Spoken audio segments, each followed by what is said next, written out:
Hola, ¿cómo estás? Dios te bendiga. Como siempre digo, espero que estés bien.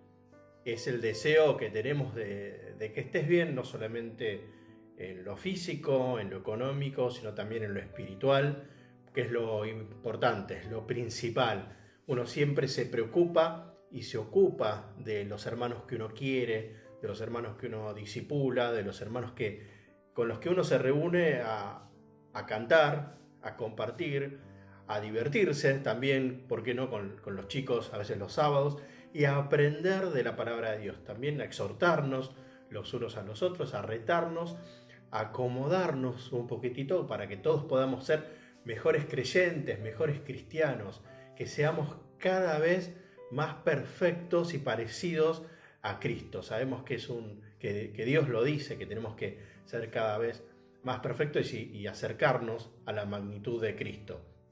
Es lo que hizo el apóstol Pablo. El apóstol Pablo no solamente predicaba el Evangelio, sino que ¿qué hacía? Cada tanto se reunía con los que podía, con las personas a las que les había predicado, y las instruía. Les recordaba cuáles eran los principios de la fe y cómo debían comportarse en esa sociedad en la que estaban viviendo. Es por eso que Pablo escribe cartas, ahí tenemos cartas a los romanos, a los corintios, la primera, la segunda carta, donde Pablo recomienda, donde Pablo reta, donde Pablo exhorta, donde él dice, bueno, a ver, están viviendo en una sociedad rara, en una sociedad que tiene sus costumbres, que tienen sus hábitos, sus formas, pero sabemos que el cristiano tiene que ser igual a Cristo. Cristiano es un pequeño Cristo. Entonces les dice cómo se tienen que comportar, cuáles son las nuevas normas de ética, cuáles son las nuevas normas de costumbre para que no haya disensiones entre ellos y para que el Evangelio pueda ser expandido a través del ejemplo también. Entonces escribe, por ejemplo, esta carta, la primera carta a los Corintios. Corintios era un lugar donde, como dijimos recién, tenían sus propias costumbres, sus propios hábitos, y esos hábitos se trasladaban a la iglesia primitiva. Recordemos que la iglesia no era un lugar, la iglesia era esta reunión donde se estaban empezando a juntar. Se juntaban en la casa de uno, se juntaban en la casa de otro, y había costumbres y hábitos, eso a través de la historia lo podemos ver, que era, como dijimos en un par de predicaciones anteriores, se juntaban a comer.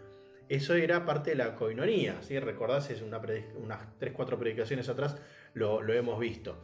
Y Pablo en esta carta, en 1 Corintios, hace algunas recomendaciones y felicita a la iglesia, ¿sí? Los alaba por algunas cosas que hacen bien.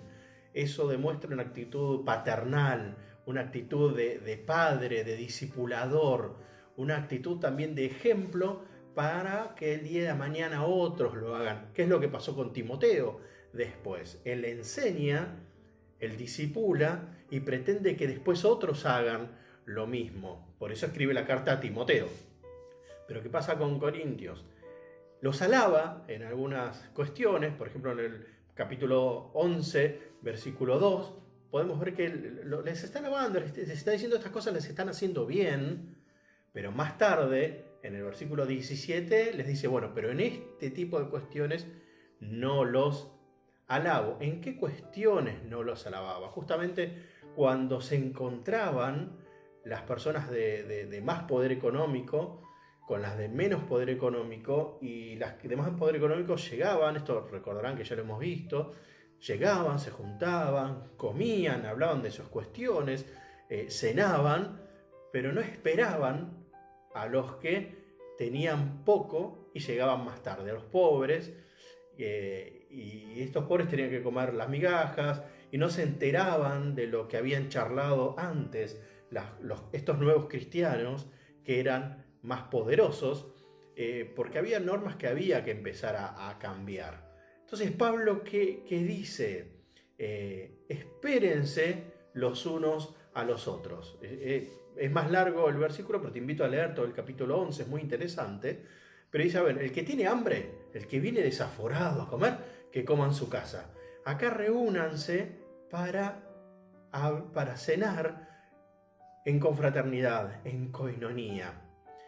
Y aparentemente después de eso venía lo que era el ágape o lo que era la cena en conmemoración, lo que había dicho Jesús, hace esto en memoria de mí, que venía, habíamos visto que arrastraba o que era recordatorio de lo que era la Pascua judía, a aquel que recordaba la salida del pueblo de Israel de Egipto, ¿sí? Entonces, Pablo dice, cuando se reúnen como iglesia, esto lo podés ver en el versículo 18, cuando se reúnen como iglesia, háganlo de esta manera, háganlo de esta forma, que haya cierto orden. ¿Por qué? Porque cuando uno recuerda en la que era la parte ceremonial, digamos, de la cena del Señor, lo que era no solamente el sentarse a comer entre ellos, sino recordar la muerte y resurrección de Jesús, había que estar en comunión los unos con los otros. Entonces, si uno traía la bronca, si uno traía la pelea o la amargura, llegué tarde, al final estos ya comieron, o estos no sé si hablaron de mí, esto generaba como división, y Pablo no quería que haya divisiones en esa comunidad que se estaba empezando a llamar iglesia. Por eso que en el versículo 27 pasa algo muy, en el versículo 26 y 27 pasa algo muy, muy interesante, ¿no? Dice, y te invito a leerlo conmigo. El versículo 26 dice, pues todas las veces que comieres este pan y bebieres esta copa, la muerte del Señor anunciáis hasta que Él venga. Tiene un motivo, tiene una causa espiritual. Pero fíjate cómo sigue el versículo 27. De manera que cualquiera que comiere este pan o bebiere esta copa del Señor indignamente. Perdón, ¿hay alguna forma de saber si soy digno o no soy digno? Fíjate de que dice el versículo 28. Por tanto, pruébese cada uno a sí mismo y coma así del pan. Quiero destacarte dos cuestiones con este versículo. El probarse cada uno a sí mismo, el significado original en griego, es el examinar un material, por lo general metálico, para ver si no tiene ninguna imperfección y si es realmente puro. Uno generalmente va y hace la comparación con el oro. Así, el oro tiene que ser puro para que tenga el valor que realmente se dice que tiene que tener. Pero hay otros metales que tiene que probar la resistencia. El otro día estaba viendo un documental de un avión que se cayó hace muchos años porque en uno de sus componentes, que tiene que ser de titanio extremadamente puro, hubo una partícula que no era pura, que no pertenecía al titanio, y que durante 17 años de funcionamiento de ese elemento, de ese componente que formaba parte del avión, estuvo haciendo microfisuras. Y esas microfisuras hicieron que el material se fatigue hasta que el punto que en el medio de un vuelo se termina rompiendo, y al romperse ese componente se destruyera una parte vital del avión y el avión indefectiblemente caiga. Entonces, estas pequeñas partículas son las que van con el tiempo rompiendo y carcomiendo y haciendo que cualquier estructura, por grande que sea, se pueda caer. Es por eso que Pablo da este consejo y dice, pruébese cada uno a sí mismo. En el versículo 28, pruébese cada uno a sí mismo. Entonces, la primera pregunta que uno se hace es, ¿en relación a qué me voy a probar? A la palabra de Dios. Es cuando yo hago una introspección y digo, bueno, a ver, ¿en qué estoy errando? Hace muchos años unos monjes, al leer estos versículos, decían, bueno, a ver, pero yo no puedo tomar la cena del Señor si todavía no hice esta introspección, no hice este examen, y se tomaban muchos días y mucho tiempo para pensar. Y no está mal, pero están dejando fuera ese espejo que es la palabra de Dios. Ese espejo que me dice cuándo estoy bien y en qué cosas tengo que pedir perdón. Entonces, la cena del Señor no solamente es una comunión con Dios, es recordar espiritualmente mi relación con Dios, sino también es ver si no ofendí a ninguna persona, si estoy en paz con absolutamente todos los que están alrededor mío, y como ya digo varias veces, si tengo paz conmigo mismo. Ese tomarme un tiempo de reflexión, Por tanto, pruébese cada uno a sí mismo. Es decir, Señor, ¿hay algún pedacito de material que está produciendo microfisuras en mi vida espiritual y que de a poquito me está haciendo distinto y diferente? Señor, ¿hay algo en mi vida chiquitito que hizo que el otro se sienta mal, que el otro esté mal y yo haya perjudicado su vida espiritual? Por eso Pablo decía, espérense los unos a los otros. Ponía a todos en un mismo nivel. El rico, el pobre, la viuda, el necesitado. Todos tenían que estar en ese momento juntos, pero no solamente unidos físicamente, están en el mismo lugar, sino que tenía que haber paz y comunión entre ellos. Ese era el espíritu de iglesia que quería Pablo que haya y que quiere Dios que haya también con nosotros.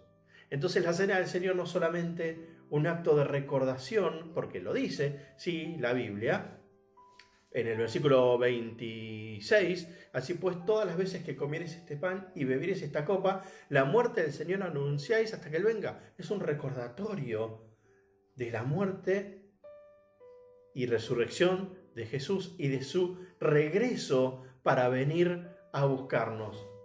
Porque sabías eso, ¿no?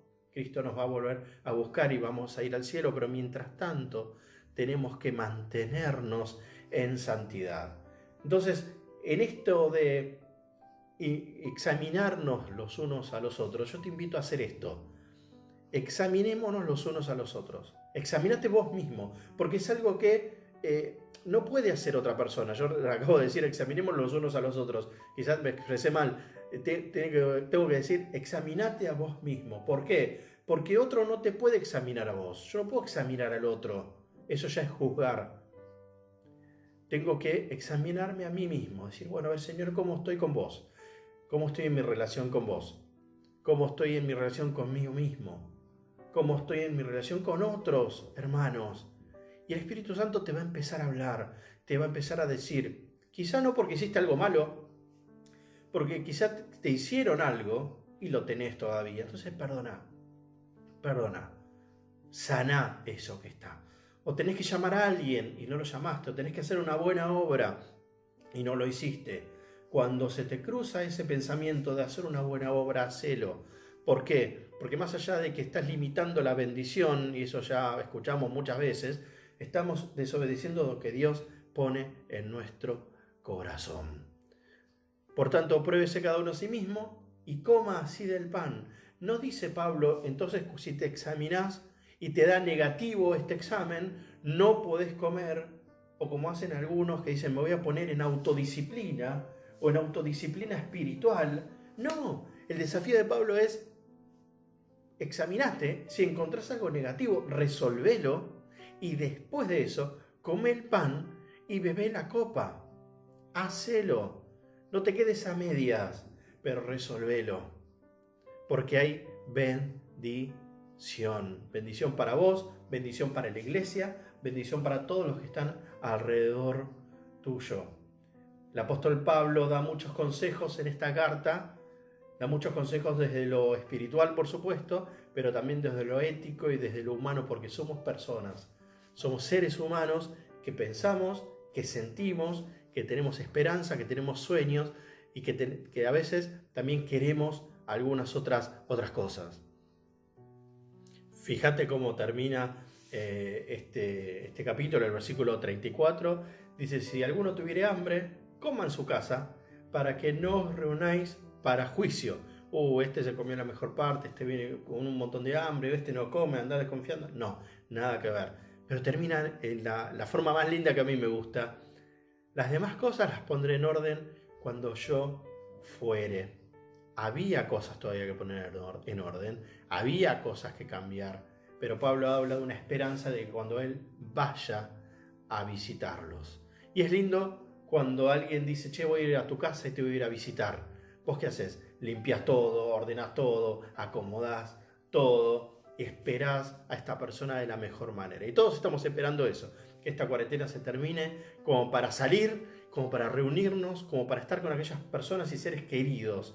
Y esto se llama esperanza. Pero ¿sabes qué? Hay alguien que vuelve, hay alguien que va a volver, que es Jesús a buscarnos. Y esa es la esperanza que tenemos todos nosotros. Por eso también, y este es el objetivo de la cena del Señor que vamos a compartir ahora, es recordar su muerte, su resurrección, pero también su retorno para buscarnos, a compartir con Él esta vida eterna que ya la hemos comenzado acá en la tierra.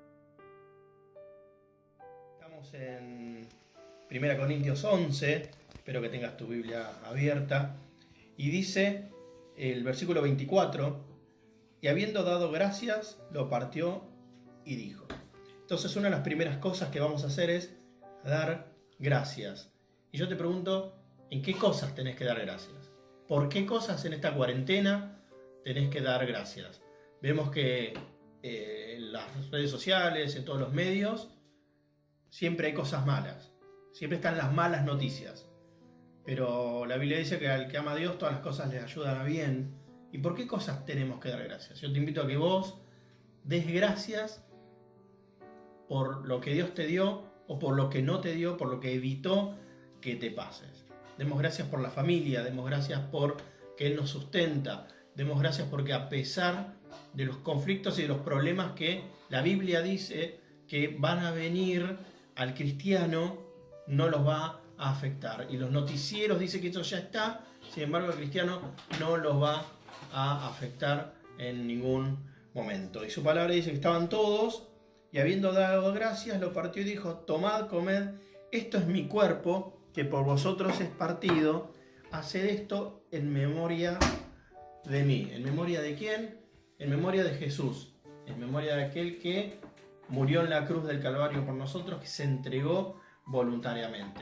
Si vos en este momento estás pensando que lo que te pasa a vos y nadie lo siente, estás solo, estás sola y nadie lo siente, que nadie te entiende, te digo que Jesús ahí en la cruz del Calvario entendió lo que vos estás sufriendo. Él sufrió lo que vos estás sufriendo. Si vos pensás que el dolor que estás pasando nadie lo entiende, Él lo entendió y lo entiende. La enfermedad que vos tenés, nadie la puede curar o nadie sabe de lo que estás pasando. Él sabe por lo que estás pasando. ¿Por qué? Porque Él murió en la cruz para darnos vida y vida en abundancia. Por eso dice: este es mi cuerpo, que por vosotros es partido, hacer esto en memoria de mí. Señor, te damos gracias porque vos un día decidiste voluntariamente morir por nosotros. Gracias, Señor, porque nadie te obligó, sino porque por amor vos te entregaste por nosotros en la cruz. Señor, oramos por los que están viendo este video, que vos los bendigas, los guardes, los protejas, Señor, los cuides en el lugar donde están, que les des nuevas fuerzas. No te pedimos que los saques de la tristeza o de la depresión, sino que les des alegría y les des gozo. Porque, Señor, vamos a recordar tu muerte, pero sobre todo tu resurrección, en el nombre de Jesús. Amén y amén. Entonces espero que vos, en el lugar donde estés haciendo esto, que estés recordando la muerte y la resurrección de Jesús. Y acordate que lo que vimos hace un rato, que el apóstol Pablo dijo que nos esperemos los unos a los otros. Pero no termina ahí. Dice que asimismo tomó también la copa y después de haber cenado diciendo: esta copa es el nuevo pacto en mi sangre. Haced esto todas las veces que la bebiereis en memoria de mí. Esto es un símbolo. Simplemente un símbolo. Nos puede resultar rico, feo, pero esto recuerda la muerte de Jesús en la cruz. Si ves, tiene hasta color a sangre. Jesús dio su sangre por nosotros, para limpiarnos de todos nuestros pecados, para limpiarnos de toda nuestra maldad. Entonces, en esta reflexión que hicimos hace un rato, en esta introspección que hicimos hace un rato, quizás vos te sentías mal, te sentías sucio, te sentías que no inmerecedor, pero por esta sangre Jesús nos hace limpios y nos hace sanos. Y lo recordamos de esta manera. Señor, te damos gracias porque vos derramaste tu sangre en la cruz. Señor, te damos gracias porque lo hiciste voluntariamente. Nunca vamos a entender ese amor tan grande que tuviste y tenés por nosotros. Nunca, Señor, vamos a comprender este amor tan grande, pero queremos disfrutarlo y lo disfrutamos día a día y queremos recordarlo. Queremos, Señor, todo el tiempo recordar esa muerte que vos tuviste por nosotros. Y de esta manera también transmitir esto como lo hicieron en esa cena, en esa última cena, y como lo venimos haciendo hace muchos años, transmitir a otras generaciones esto. Porque, Señor, nuestros niños y nuestros hijos aprenden también sobre tu vida, tu muerte y tu resurrección de esta manera. Te damos gracias y te recordamos en el nombre de Jesús. Amén. Amén. Y amén.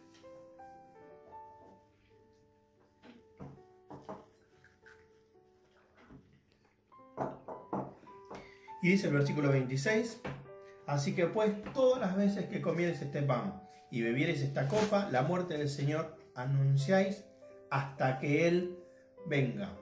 Y como suelo decir yo, ojalá que la próxima cena del Señor, Santa Cena como le dicen algunos, sea en el cielo. Ojalá que Jesús nos venga a buscar y de repente estemos en esa mesa enorme en las bodas del Cordero, donde vamos a celebrar esa Santa Cena y la va a servir nuestro Papá Dios. Que Dios te bendiga. Nos vemos la próxima.